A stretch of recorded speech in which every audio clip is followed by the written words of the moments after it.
محبت دو طرح کی ہوتی ہے، ایک محبت جائز ہے اور ایک ناجائز محبت ہوتی ہے۔ جائز محبت کون سی ہے؟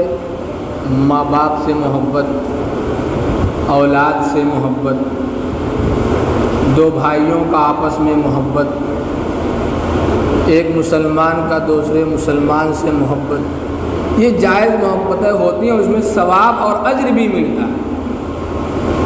اور ایک محبت ناجائز ہوتی ہے، جیسے غیر محرم کا غیر محرم سے محبت، یہ محبت ناجائز بھی ہے اور اس پر گناہ بھی ملتا ہے، اس پر مواخذہ بھی ہوگا۔ تو ماں کی محبت بڑی انمول چیز ہے، ماں کی نعمت بڑی انمول نعمت ہے۔ اللہ تعالیٰ کے بعد محبت کا سب سے زیادہ جو مادہ رکھا گیا ہے وہ ماں کے اندر۔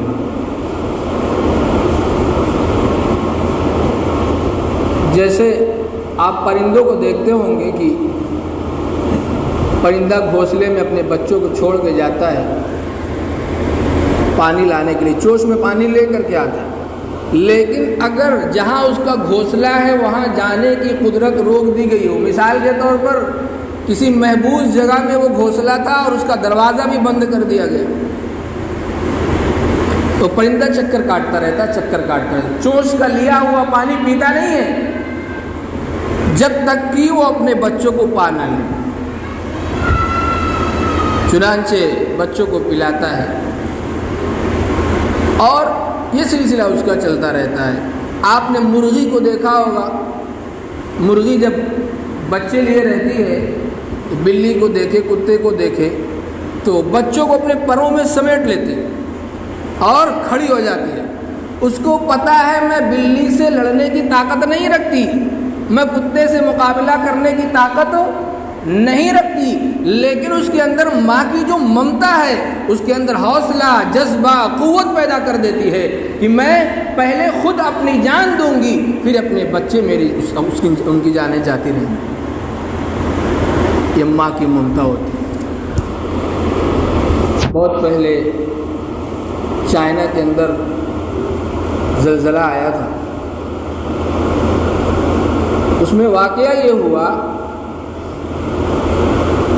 کہ کئی لاکھ لوگ اس موت کے منہ میں چلے گئے۔ ایک ماں کو بے ہوشی کی حالت میں ملبے سے نکالا گیا۔ اس نے بتایا کہ جب چھت گری تو میں کونے میں تھی، میں محفوظ تھی، دیکھا گیا کہ اس کے ساتھ میں اس کا بچہ بھی تھا، دونوں کو ہاسپٹل لے گئے تو ہفتے کے بعد وہ دونوں زندہ نہیں۔ ماں سے واقعہ پوچھا گیا تو ماں نے بتایا کہ 2 دن تک تو میں بچے کو دودھ پلاتی رہی، پھر بھوک کی شدت کی وجہ سے میری چھاتی میں دودھ بھی آنا بند ہو گیا۔ میرا بچہ جب تڑپتا تو میں اس کے منہ میں انگلی ڈالتی، اپنی زبان ڈالتی، لیکن بچہ تو بھوک پیٹ میں جب نہیں جائے گا بھوک کی شدت سے، وہ پھر روئے گا، چلائے گا۔ تو ماں نے کہا میرے دل میں یہ خیال پیدا ہوا کہ میں اپنی انگلیاں کاٹوں، تو میں نے اپنے دانتوں سے اپنی انگلیوں کو کاٹا، اس سے جب خون نکلنا شروع ہوا تو بچے کے منہ میں ڈال دیا، بچہ پیٹ بھرتا رہا، یکے بعد دیگرے میں انگلیاں کاٹتی رہی، خون نکلتا رہا، بچے کا پیٹ بھرتا رہا۔ ایک وقت وہ آیا کہ میرے جسموں سے خون نکلنا بھی بند ہو گیا، میں بھی بے ہوش ہو گئی، میرے بچے بھی بے ہوش ہو گئے۔ یہ ہوتی ہے ماں کی ممتا۔ حضرت اویس قرنی رحمۃ اللہ علیہ کا واقعہ بار بار آپ سنتے ہوں گے بیانات میں۔ ماں کی جو عظمت ہوتی ہے، قرآن کہتا ہے وَبِالْوَالِدَيْنِ إِحْسَانًا إِمَّا يَبْلُغَنَّ عِندَكَ الْكِبَرَ أَحَدُهُمَا أَوْ كِلَاهُمَا فَلَا تَقُل لَّهُمَا أُفٍّ، ان میں سے ایک یا دو یا دونوں بڑھاپے کی عمر کو جب پہنچ جائیں، دیکھیے ماں باپ کو بڑھاپے میں پا کر کے جو اپنی مغفرت نہ کروا پائے تو مشکل کی گھڑی میں پہنچ جاؤ۔ قرآن کہتا اف بھی مت کہو. اف کیا چیز ہے کہ ماں باپ جب کسی کام کے لیے بلائیں، جب کسی کام کا امر کریں، حکم دیں، کسی کام کا مطالبہ کرے تو خندہ پیشانی کے ساتھ ان کا حکم بجا لاؤ. تمہاری پیشانی پہ ذرہ برابر بھی شکن نہیں آنی چاہیے. جس کے ماں کے دل میں یہ خیال آئے کہ میں نے اپنے بیٹے کو جو حکم دیا ہے، بیٹی کو جو حکم دیا ہے، اس کے اوپر میری بات ناگوار ہوئی. اف کا یہ مطلب. میں کہتا اویس قرنی رحمۃ اللہ علیہ بڑھاپے کی عمر میں اپنے ماں کو پایا تھا. اللہ کے رسول کا زمانہ بھی پایا. اللہ کے رسول کی ملاقات کے لیے ماں سے اجازت لے کر کے نکلے. ماں میں جاتا ہوں اللہ کے رسول سے ملاقات کر کے آپ کے پاس حاضر ہوتا ہوں، لیکن ان کی کمزوری کی وجہ سے، بیماری کی وجہ سے، بڑھاپے کی وجہ سے جو ان کو وقت ملا تھا بہت کم ملا تھا. وہ یہاں سے گئے، قرن سے آئے، چلتے ہوئے کہاں پہنچے؟ مدینہ پہنچے. اللہ کے رسول کے دروازے پر گئے، معلوم ہوا کہ اللہ کے رسول موجود نہیں ہیں، کہیں نکلے ہوئے ہیں. اویس قرنی وہیں سے واپس چلے گئے. اویس قرنی وہیں سے واپس چلے گئے ماں کی خدمت. اللہ کے رسول کو جب بتایا گیا کہ ایسا ایسا ایک شخص آیا تھا، فرمایا عمر اویس قرنی سے جب ملاقات کرنا تو اس سے مغفرت کی دعا کروانا. اویس قرنی سے جب ملاقات ہو تو اس سے مغفرت کی دعا کروانا.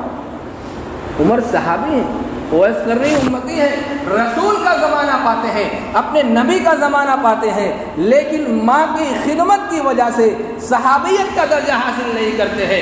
ماں کی یہ عظمت ہے، ماں کا یہ مقام ہے، ماں کا یہ رتبہ ہے کہ نبی کے ہوتے ہوئے بھی جب منزل دور ہوئی، نبی کے ہوتے ہوئے ماں کی خدمت کے لیے، ماں کی خدمت کی وجہ سے نبی سے ملاقات نہیں کیا، ماں کی خدمت کو سب سے اعلیٰ مرتبے پر رکھا. تو قرآن کہتا ہے وَبِالْوَالِدَيْنِ إِحْسَانًا.